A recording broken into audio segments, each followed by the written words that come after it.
பல வருஷமாக கஷ்டத்தை மட்டுமே அனுபவிச்சுட்டு இருந்தான் கிரேட்டோஸ். போரில் இறங்கிவிட்டால் வெற்றி பார்க்காமல் வர மாட்டான் தலைவனாக.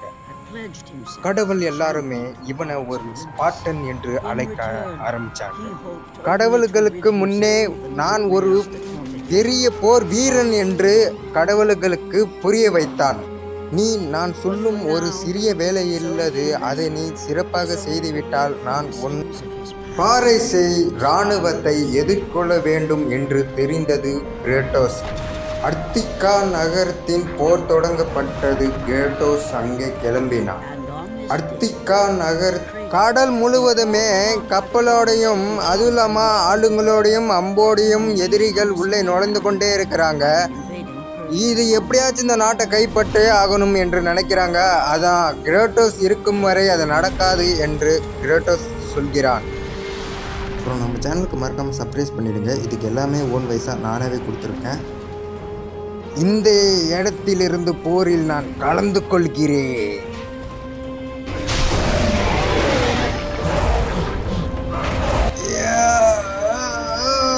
இதெல்லாம் என்ன ஒன்றும் செய்யாதடா.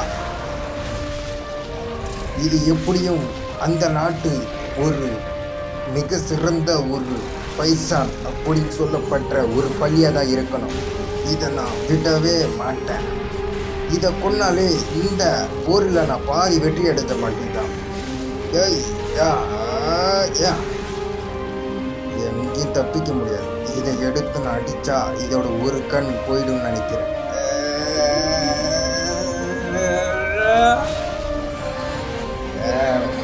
அது தப்பிக்குது. அது தப்பிக்கவே கூடாது. அது எப்படியும் அது நடுவில் தான் போய் சேரணும்னு நினைக்கிறேன். எப்படி நகரத்துக்குள்ள அது போக போகுது. அதை நான் எப்பயாச்சும் தடுத்து நிறுத்தணும்.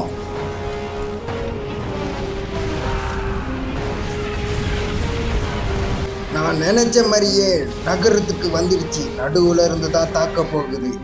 இதை நான் எப்படியாச்சும் தடுத்து நிறுத்தியே ஆகணும்.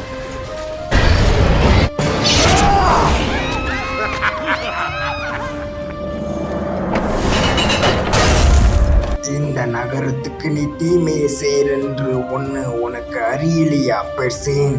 நான் தீமை செய்கிறேனா? இல்லை இல்லை இல்லை.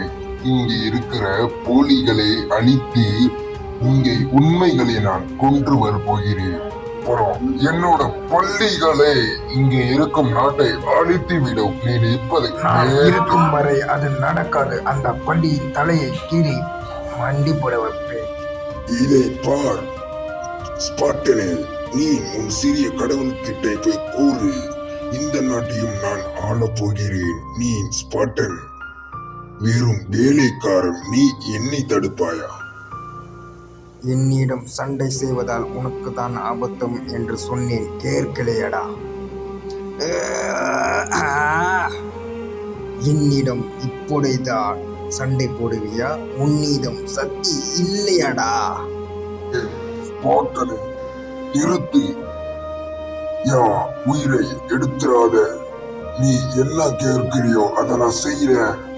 உன்கிட்ட இருந்து எனக்கு எதுவும் தேவையில்லை. என் ராஜ்யத்தை, என் நாட்டை, என் நட்பெண்களை எடுத்து அது எல்லாமே எனக்கு கிடைக்கும். ஆனால் நீ சாவனம்.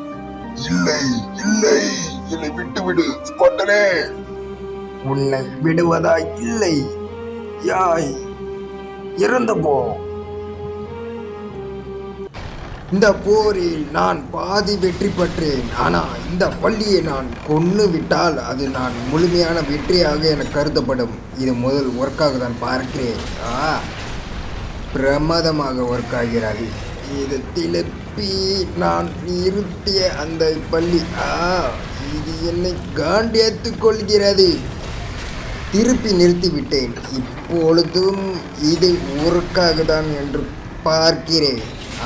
சரியாக ஒர்க் ஆகிறது. இப்போ நான் பள்ளி மீது தான் குறி வைக்கலாம் என்று நினைக்கிறேன்.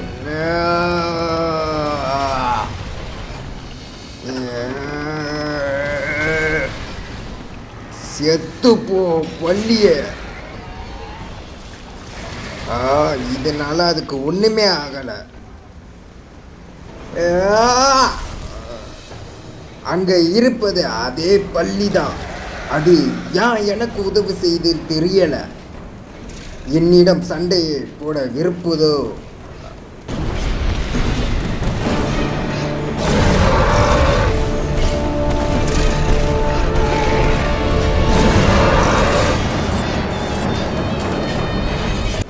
பள்ளியே, கோலத்தனமா மேலே போய் உட்கார உன்னை விடுவேன் நான் நினைக்கிறேன்.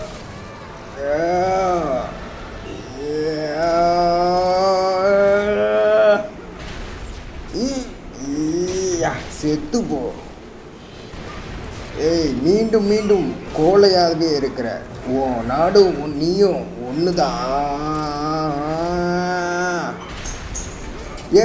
செத்து போ. நீ பொறுமையா இருந்தாலே போதும். உன்னை நான் சித்திரவதை பண்ணாம அழகா கொள்ளுவேன். கொஞ்சம் கான்சன்ட்ரேஷன் பண்ணு. அவ்வளவுதான். கடவுள் சொன்ன மாதிரி அந்த வேலையை கச்சிதமாக செஞ்சு முடிச்சிட்டான் கிரேட்டோஸ்.